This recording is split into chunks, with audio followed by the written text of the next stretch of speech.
galerinha concurseira, sou o professor Johnny, especialista em concursos educacionais.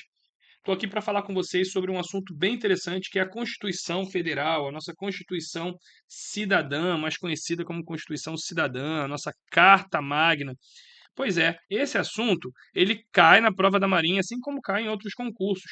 Principalmente o que a gente vai falar aqui hoje, sobre a Constituição Federal, o artigo 206, que diz respeito à educação, ele é um artigo que facilmente você encontra em concursos educacionais, tá? Então, atenção que a gente vai conversar aqui hoje, vamos trazer com muita tranquilidade tudo que envolve esse conteúdo. Bom, aqui temos uma imagem da futura farda que você vai utilizar, minha aluna Andressa aí, já foi da Marinha, agora está na Aeronáutica. Bom, capítulo 3 da Educação, da Cultura e do Desporto. Isso está previsto lá no edital da Marinha, quadro técnico. Eu não estou falando para a seleção de RM2 temporário, tá? Inclusive em 2024 a gente teve uma alteração, a prova de 2024 aí, prova de 2025, o edital de 2024 já foi liberado aí, acontecerá em 2025 a prova, já será somente português. Não teremos formação militar naval, aquela parte lá que envolve a história da Marinha. Então, aquilo que derrubava muita gente, não vai ter isso na prova, no processo de seleção do RM2. Lembrando que o RM2 é um outro processo, é um processo para oficiais temporários. A gente tem 12 vagas aí no edital de 2025, né, trazendo a possibilidade do militar ou da militar pedagoga ser distribuída aí serem distribuídas, né, dentro das localidades disponíveis pela Marinha, tá bom? Não é sobre esse concurso que a gente está falando sobre o concurso de carreira, aquele que abre normalmente duas, três, em 2024 foram 5 vagas. Então a gente vai continuar trabalhando aqui, falando desse tópico importante, que é o capítulo 3, no que diz respeito à seção da educação, a seção 1. Artigo 205, especificamente, vamos começar por ele, ok? Artigo 205, um artigo que cai bastante em prova, então atenção. Falando sobre o capítulo 3 da educação que está previsto no edital, falando sobre o artigo 205. Artigo 205 é aquele carta marcada, ok? Que já conhecemos bastante, que é a educação, é direito de todos, dever do Estado e da família. Atenção, porque ele apresenta nesse artigo o dever do Estado e da família. Será promovida e incentivada com a colaboração da sociedade, então a sociedade vai colaborar com isso, visando ao quê? Ao pleno desenvolvimento do educando, seu preparo para o exercício da cidadania e a sua qualificação para o trabalho. Então tem dois objetivos, o exercício da cidadania e a qualificação para o trabalho. Então, muitas vezes a banca brinca com isso, pleno desenvolvimento da pessoa, seu preparo para a meritocracia, e você cai na pegadinha, tá? Artigo 205 cai bastante em prova. Gente, esse capítulo 3, da educação, da cultura e do desporto, eu tenho como premonição que a banca da Marinha vai cobrar mais do capítulo envolvendo a educação para a prova de pedagogia.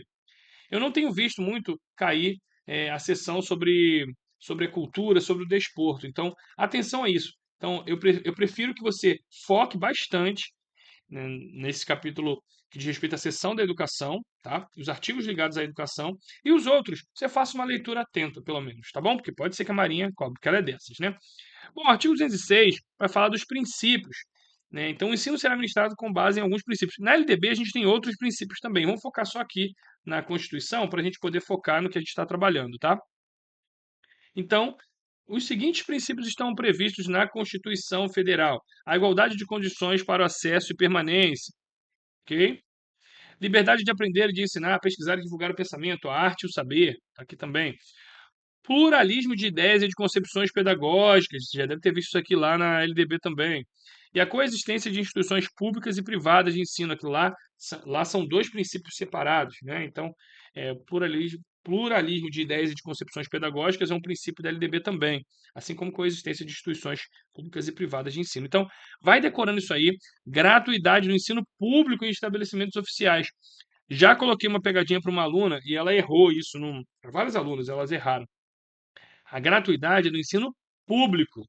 Aí eu botei assim, gratuidade do ensino privado em estabelecimentos oficiais. A pessoa leu rápido e marcou. A Marinha faz isso. Eu vou mostrar para vocês que ela troca uma palavrinha. Privado por público, superior por médio por superior, médio por educação de jovens e adultos. Ela brinca. 4 aos 17 anos, ela bota 4 aos 15. Então ela vai brincando com isso aí, tá? Valorização dos profissionais da educação escolar. Nossa, seria tão bom se a gente tivesse essa valorização. Ok? No Rio de Janeiro teve um problema seríssimo aqui, desvalorizando os professores, mudando a contagem da hora-aula. Então, enfim, a gente não tem de fato essa valorização. Garantidos na forma da lei, garantidos na forma da lei o plano de carreira, com ingresso exclusivamente para o concurso público de provas e títulos, aos das redes públicas. Infelizmente, a gente tem aí um inchaço desses processos de temporários. A gente espera que cada vez mais os planos de carreira sejam valorizados, assim como os concursos públicos com provas e títulos, que diz respeito aí ao ingresso aí nas instituições públicas. Tá? É um desafio, mas é o que está previsto na lei. Gestão democrática do ensino público na forma da lei. A LDB ela já mudou um pouco esse texto aqui, tá, gente? Esse é o texto da Constituição. Ela expandiu um pouco mais aqui, falando das legislações municipais e estaduais. Mas a gente está estudando na Constituição. Isso é o que está atualizado. Estou gravando agora em dezembro de 2024, é o que está valendo. Se ninguém alterar a Constituição, é isso, tá? É isso que está valendo lá. Qualquer dúvida é só você digitar Planalto, Constituição Federal. Você vai achar ela atualizada ali. Garantia do padrão de qualidade, também está lá no padrão de qualidade, estava previsto lá na LDB, ok? Piso salarial profissional nacional para os profissionais da educação escolar pública, nos termos da lei federal. A gente está falando de 4.500 e pouquinho, que é o piso atualmente, mas aí, infelizmente, muitas instituições não cumprem, principalmente as escolas privadas. Aqui eu chamo a atenção, porque o que está previsto é na escola pública.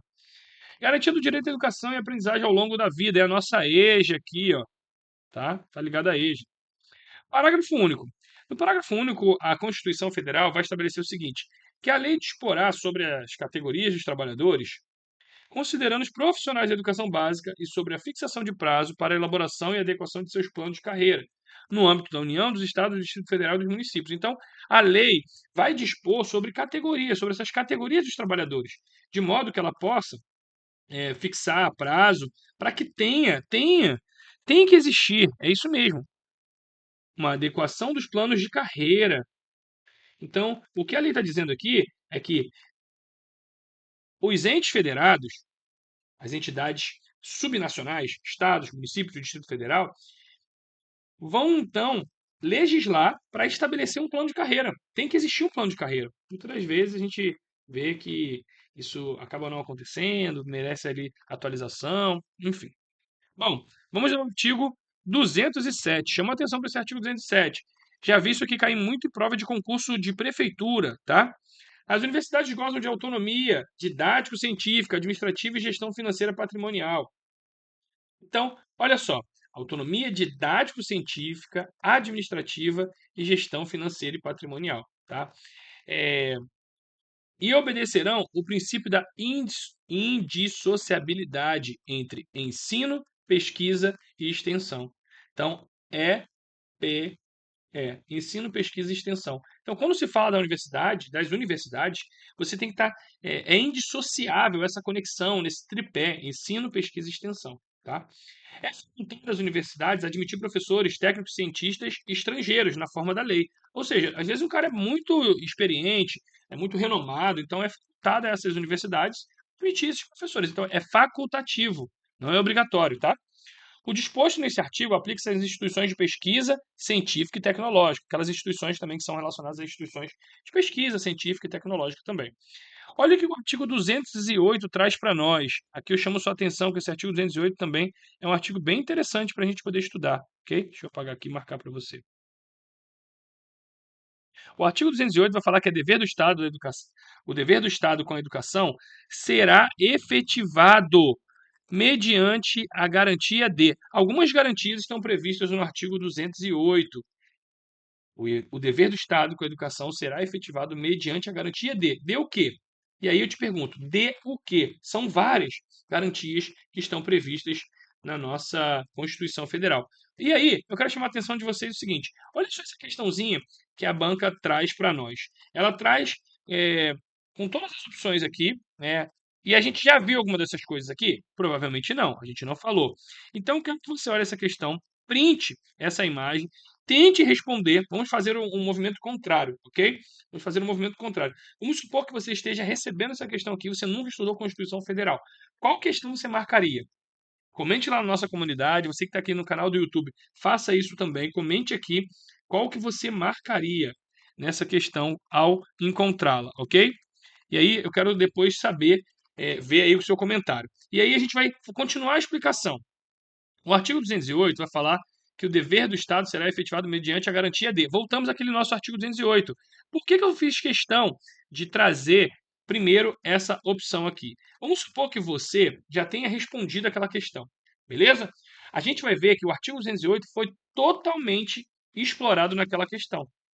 Perceba, a educação obrigatória e gratuita dos 4 aos 17 anos. Você já deve ter respondido aquela questão lá. Se você já respondeu, você já percebeu que a alternativa correta está relacionada a isso aqui, ok? A esse item aqui. Então, dos 4 aos 17 anos, assegurada inclusive sua oferta gratuita para todos que a elas não tiverem acesso na idade própria. E aí a gente está falando da EJA, Educação de Jovens e Adultos. Progressiva universalização do ensino médio gratuito. Por muito tempo, a legislação falava do ensino fundamental, mas agora a gente está falando de ensino médio gratuito, tem que ser progressiva universalização. Todo mundo tem que passar ali pelo ensino médio. Atendimento educacional especializado aos portadores de deficiência. Gente, a Constituição ainda trata como portadores de deficiência. Poxa, professor Johnny, mas, poxa, esse termo não é politicamente correto. Pois é. Por mais que não seja politicamente correto, a Constituição ainda não se atualizou nesse sentido. Hoje, o correto é falar pessoas com deficiência, porque a, o movimento, né, de quem luta pelos direitos das pessoas com deficiência, vão dizer ali justamente que é, a deficiência não é algo que você porta e pode deixar em outro lugar. Na verdade, você é uma pessoa com deficiência, né? Então precisa de uma condição mais adaptada para realizar suas atividades. Bom, preferencialmente na rede regular de ensino. Olha só que interessante. É preferencialmente na rede regular de ensino. Preferencialmente. Não é obrigatoriamente. Já vi isso também cair em prova. Preferencialmente na rede regular. Não é na rede privada. Olha só o finalzinho do artigo aqui 208 que a gente está trabalhando. A educação infantil, que vai ser trabalhada em. Isso aqui também já vi gente cair em pegadinha, tá? Porque a educação infantil, ela vai até os 5 anos de idade. Pronto. É isso. Atendimento da criança até 5 anos de idade. Aí você tem a creche e a pré-escola. A creche de 0 a 3 e a escola, a pré-escola, de 4 a 5. Tá? É isso. Então, creche e pré-escola aqui estão divididas, né, dentro da educação infantil. Já vi gente marcar a alternativa como incorreta porque viu esse texto aqui e falou: não, mas a creche não é. Não, está entre vírgulas. A análise sintática. Ó, vamos analisar isso aqui, ó, a língua portuguesa. Tá? Que a gente tem uma informação adicional entre as vírgulas. Acesso aos níveis mais elevados de ensino, de pesquisa, da criação artística, segundo a capacidade de cada um. Isso aqui é muito difícil cair em esse item, tá? Mas, por exemplo, oferta de ensino noturno regular, adequada às condições do educando. Aí, ele está apresentando ensino noturno, tá? Inclusive, muitas vezes EJA, né? Atendimento ao educando em todas as etapas da educação básica, por meio de programas suplementares, material didático, transporte, alimentação, assistência e saúde. Olha só, gente, já vi. Vamos fechar esse artigo 208 e vamos perceber que aquela questão ela foi toda montada no artigo 208. Acesso ao ensino obrigatório obrigatório e gratuito é direito público subjetivo. O que significa isso? Que você pode acionar a justiça caso aquele município não esteja provendo ali, não esteja oportunizando a sua vaga na creche, por exemplo. Então, o acesso ao ensino obrigatório e gratuito de 4 a 17 é direito público subjetivo. E as creches também, tá? As creches também. Você pode, como a educação é um direito obrigatório, direito público subjetivo, você pode também requerer. Já vi uma amiga minha é diretora e ela comentou muito sobre isso, que ela recebe muitas crianças por medidas judiciais, que entraram na justiça para ter aquela vaga na creche, tá? O não oferecimento do ensino obrigatório pelo poder público ou sua oferta irregular importa a responsabilidade da autoridade competente. Isso significa que aquela autoridade competente vai ser punida. Ela vai ser punida se não oferecer. Foi o que eu estou falando, das medidas judiciais aqui. Compete ao poder público recensear os educandos no ensino fundamental, fazer-lhes a chamada e zelar junto aos pais e responsáveis pela frequência à escola.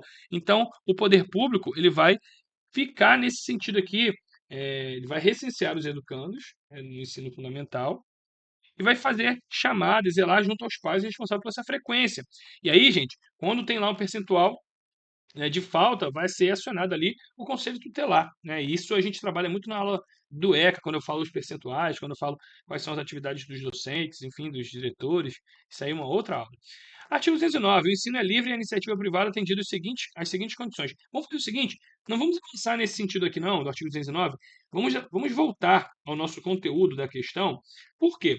A gente viu que o artigo 208, por si só, ele já entrega tudo que a gente precisa como resposta, ok? Ele apresentou todos os elementos que a gente está estudando aqui.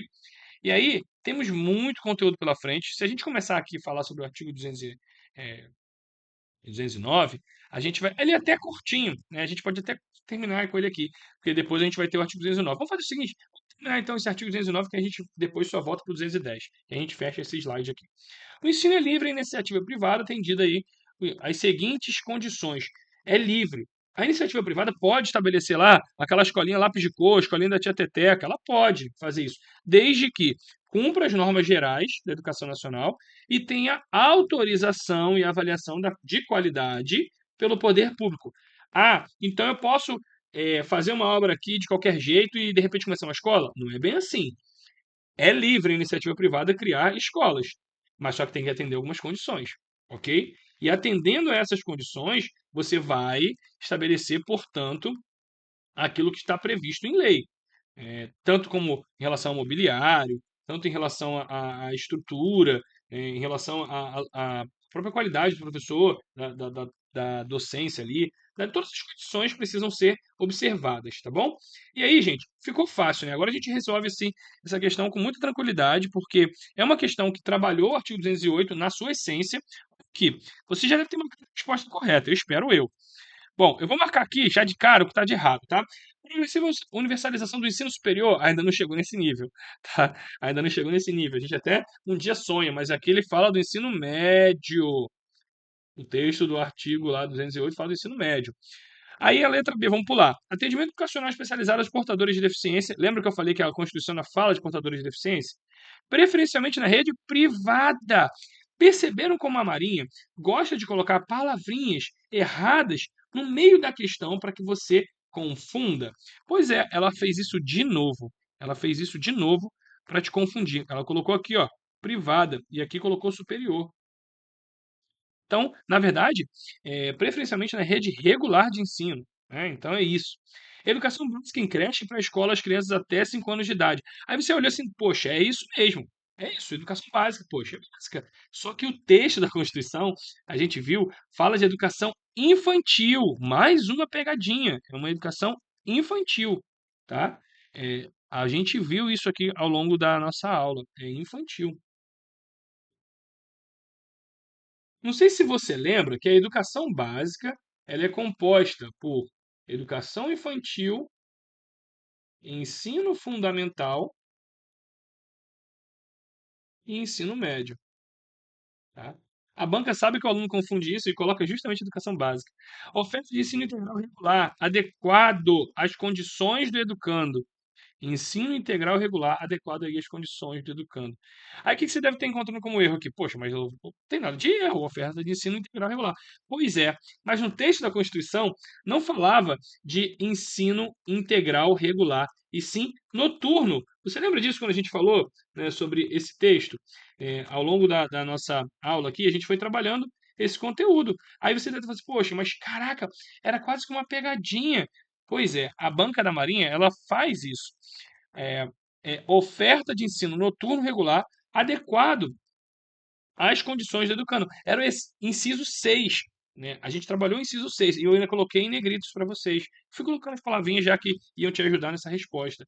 Perceberam que a banca ela faz algo muito politicamente correto, traz ali na confusão do candidato que está desatento, para justamente apresentar uma alternativa incorreta.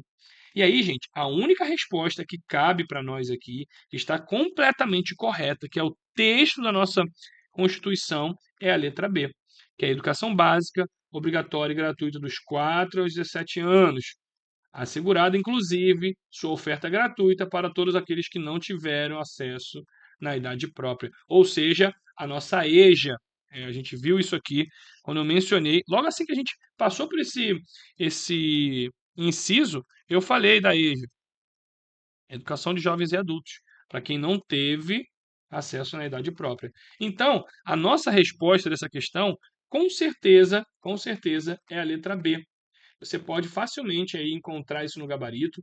Se você errou essa questão, porque você não conhece o perfil da banca, eu considero até essa questão como uma questão fácil, tá? Considerando o perfil da Marinha, a gente pode dizer que essa questão é uma questão relativamente fácil, tá? Então, atenção à logística de construção das questões no que diz respeito à prova da Marinha. A Marinha, ela é muito criteriosa quando ela vai apresentando as suas questões, ela vai complicando o aluno. Então, assim a gente vai concluir esse bloco de aulas aqui. Eu tenho certeza que essa aula ela te deu um panorama do que a Marinha cobra e agora você vai se sentir muito mais seguro, muito mais segura para resolver uma questão da Marinha. Tenho certeza que agora você já pegou o macete, percebeu que aquilo que é importante no que diz respeito à Constituição Federal, você tem ali uma visão linkada ao que a Marinha gosta de cobrar, não é isso? Agora você já sabe o que a Marinha gosta de cobrar sobre o artigo 208.